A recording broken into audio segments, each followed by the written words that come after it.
A China tem vivido um aumento significativo de casos de complicações respiratórias em crianças. Dados do governo mostraram que as regiões sul e norte do país registraram um aumento nos casos de gripe. Muitas crianças foram infectadas com pneumonia por micoplasma, que apresenta sintomas como febre e tosse. Por conta desse aumento, a OMS chegou a pedir explicações por parte do governo chinês sobre o porquê da elevação. Imagens feitas por emissoras chinesas mostram hospitais cheios. São crianças com sintomas respiratórios graves. Muitos pais precisam esperar com os filhos por atendimento. As cenas se repetiram em diferentes hospitais da capital e da província de Liaoning. Em resposta, a China afirmou à OMS que não há um novo vírus e que a alta é explicada por fatores como a chegada do inverno e o fim da política Covid-0 no país, que aplicava uma série de restrições à população. O Direto ao Ponto entrevista o médico infectologista do Grupo Hospitalar Conceição, André Luiz Machado, e o especialista afirma o que pode estar ocorrendo de fato no país asiático. E também faz um panorama de como estão os casos de doenças respiratórias aqui no Rio Grande do Sul. Eu sou o Lucas Eliel e sejam bem-vindos a mais um episódio.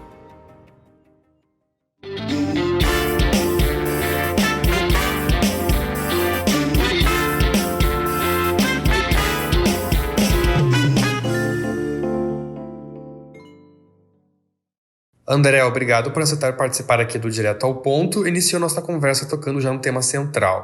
O que deve estar acontecendo na China? Na sua visão, é mais provável um vírus novo ou um aumento de casos por conta dos argumentos que o país tem apresentado?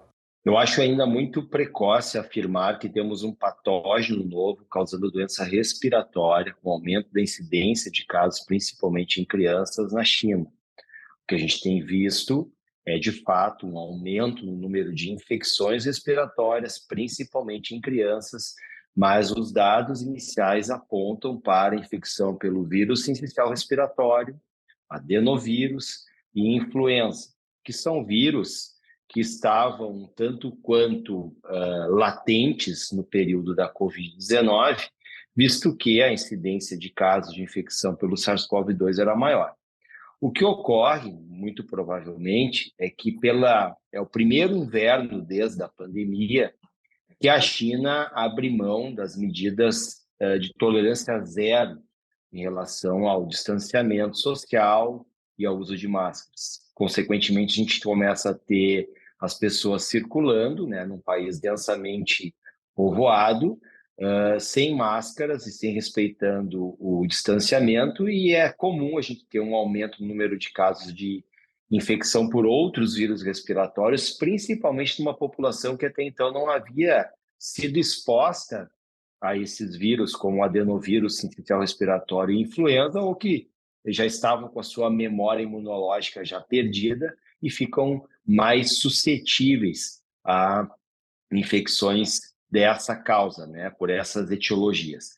Então, eu acho ainda muito precoce, assim, temerário até afirmar que a China está escondendo uma provável infecção por um outro vírus e que não está liberando isso para a comunidade científica internacional. Claro que os dados que a gente vai buscar assim, em termos de como surgiu a pandemia lá em 2019 apontam que a China já sabia disso um pouco antes. Washington sugeriu que a China pode ter tomado conhecimento dos primeiros casos do novo coronavírus em novembro de 2019. As autoridades chinesas alegam ter detectado a doença em dezembro. O governo americano acusa Pequim de ter demorado a avisar o mundo sobre o surgimento do vírus, inclusive a Organização Mundial da Saúde. Então isso pesa contra as autoridades sanitárias chinesas, mas eu não acredito que eles vão errar novamente.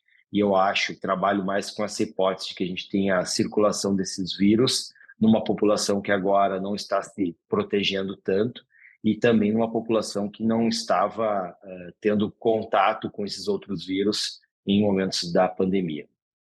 André, imagino que o pessoal que está escutando isso agora já fica mais aliviado. Esse surto na China, no entanto, tem chances de se expandir para outras regiões?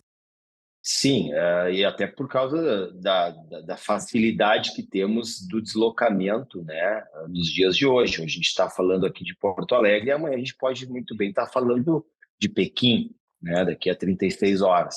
Então, essa facilidade no deslocamento e a globalização favorece a circulação de pessoas de várias partes do mundo e, consequentemente, isso pode levar esses vírus de transmissão respiratória para outros países. Mas vale lembrar que são vírus já conhecidos, né? São vírus que circulam na população e principalmente na população infantil, né?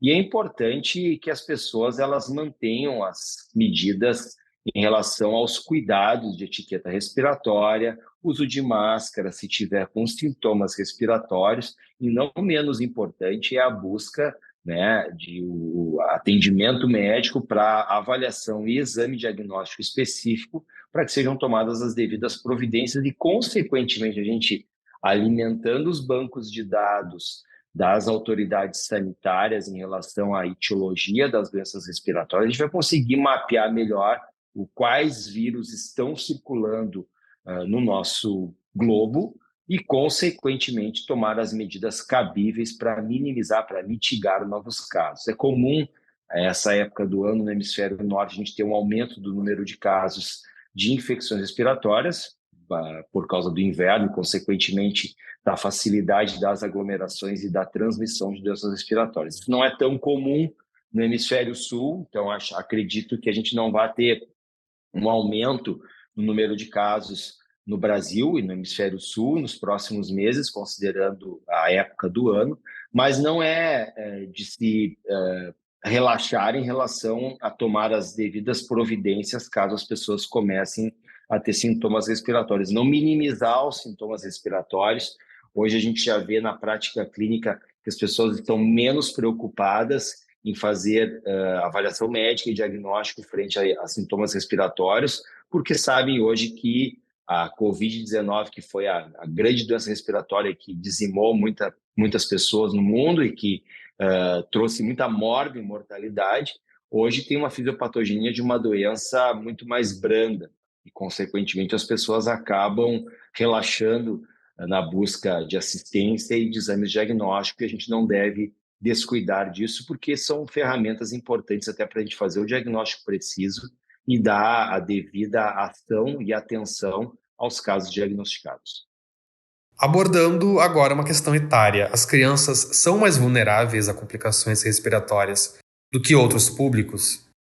Sim, os extremos etários são as faixas, né, de idade, onde as doenças respiratórias elas são mais graves, né, e, consequentemente, a gente tem uma incidência maior de morbimortalidade. Então, que seria na faixa ali das crianças até os 5, 7 anos e nos idosos acima de 60 anos. Por isso que é importante que essa população, e tanto que se fazem campanhas muito presentes da imunização para a influenza, para esses grupos, e não menos importante para os demais, acho que todo mundo deve ser imunizado para a influenza, e isso vem de encontro ao que o próprio Ministério da Saúde está pretendendo e já publicou, que é a ação de vacinar anualmente as crianças, né, para o SARS-CoV-2, visto que é uma população vulnerável, né, a doenças respiratórias e são extremamente também transmissores da doença no âmago familiar, né, porque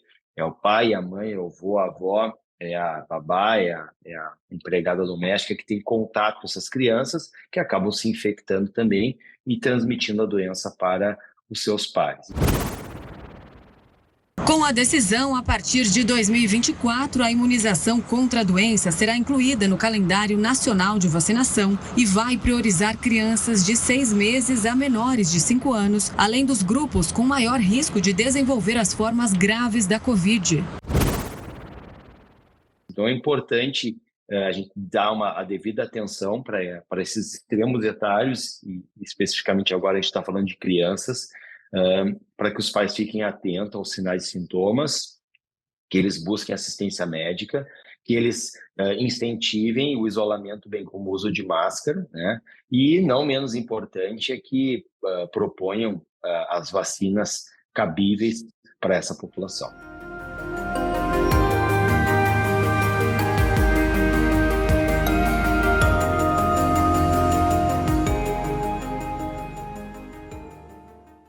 André, como você já nos explicou, há todo um sistema mundial de alertas envolvendo a possibilidade de doenças até então desconhecidas. Como costumam surgir novos vírus? Principalmente nessas situações assim que as pessoas não reconhecem ou não buscam assistência frente a sintomas respiratórios, né? E o que no indivíduo A pode ser uma doença leve, passa para o indivíduo B que se torna leve ainda, mas aos poucos esse vírus ele vai se adaptando, vai mutando, vai ficando mais à vontade com a infecção no corpo humano, e isso vai prolongando e, consequentemente, em alguns casos, até modificando a fisiopatogenia do vírus, né? Favorecendo, então, as mutações e ou o surgimento assim, de vírus já com resistência a determinadas estratégias terapêuticas. Então, o que a gente vê em termos práticos é isso, é a mudança, a mutação de um vírus, a ação que ele tem em relação à sua progressão de doença na população, está diretamente relacionado com o estilo de vida e com a maneira como a população reconhece os sinais e sintomas respiratórios e toma as devidas ações quanto a isso. Por isso que a gente está tendo acesso na imprensa internacional, quanto às autoridades sanitárias estarem em alerta, é justamente para que possa se sensibilizar a comunidade como um todo, não só a científica, mas a comunidade como um todo, em reconhecer os sinais e sintomas respiratórios, buscar assistência e principalmente buscar o diagnóstico. Só assim a gente vai conseguir mapear de forma mais adequada e fidedigna qual o vírus ou quais os vírus estão circulando e se esses vírus têm uma capacidade ainda de responder às estratégias terapêuticas atuais ou não. Com certeza, André. E agora vamos puxar aqui para o Rio Grande do Sul. Qual é o panorama atual dos casos envolvendo síndrome respiratória aguda grave, por exemplo, nesses últimos meses? E agora também já prospectando para os próximos meses, onde a gente vai ter mais calor, né? Diferentemente do que a gente teve até um tempinho atrás, né? De mais frio. Costumeiramente é uma época do ano onde a incidência de casos de infecção respiratória, independente de qual etiologia, diminui bastante, né? Pelo período do ano, as pessoas se aglomeram menos, procuram mais ficar em espaços abertos e ventilados, né? Mas a gente fica sempre em alerta porque percebe em determinados ciclos assim pequenos aumentos no número de casos, até mesmo de SARS-CoV-2. Claro que nada comparado ao que foi em 2020, 2021 e 2022, mas a gente percebe, assim, em determinados meses ali, ou determinadas semanas, um aumento mais expressivo no número de casos.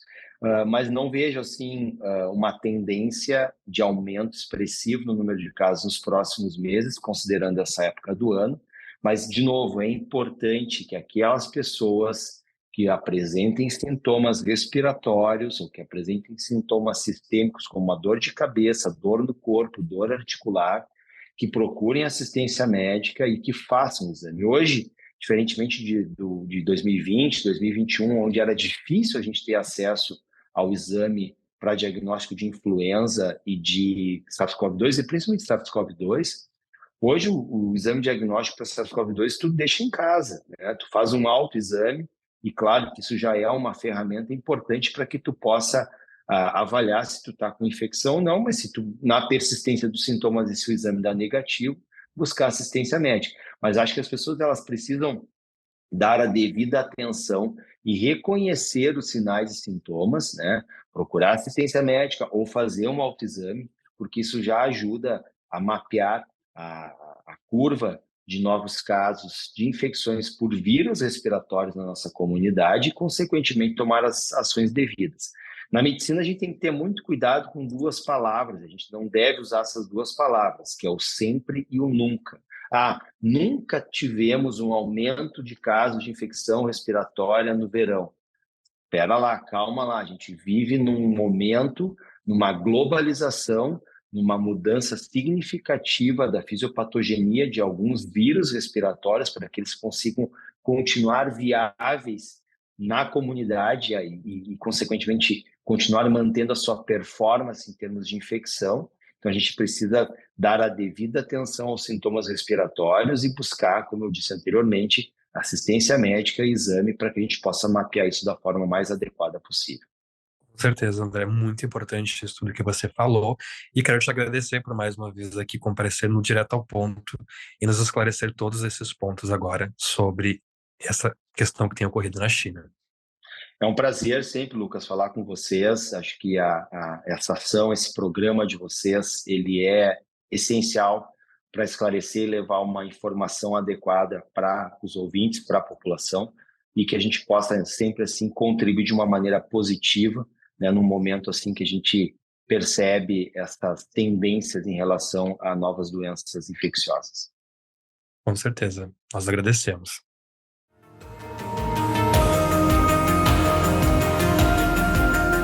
Nós ficamos por aqui. Se gostou do Direto ao Ponto, confira outras edições que estão disponíveis no site do jornal, no YouTube ou no seu aplicativo de streaming favorito. Você pode receber pelo e-mail uma newsletter com os principais podcasts feitos pelo Correio do Povo. Basta se inscrever na nossa página. Esse Direto ao Ponto utilizou áudios de Band, Record, Record News e AFP, tendo produção, apresentação e roteiro de Lucas Eliel, edição de Aleph Alencar, assistência de Mariana Neck e Thiago Basso, além da coordenação de Márcio Gomes. Obrigado por ter nos acompanhado e até a próxima.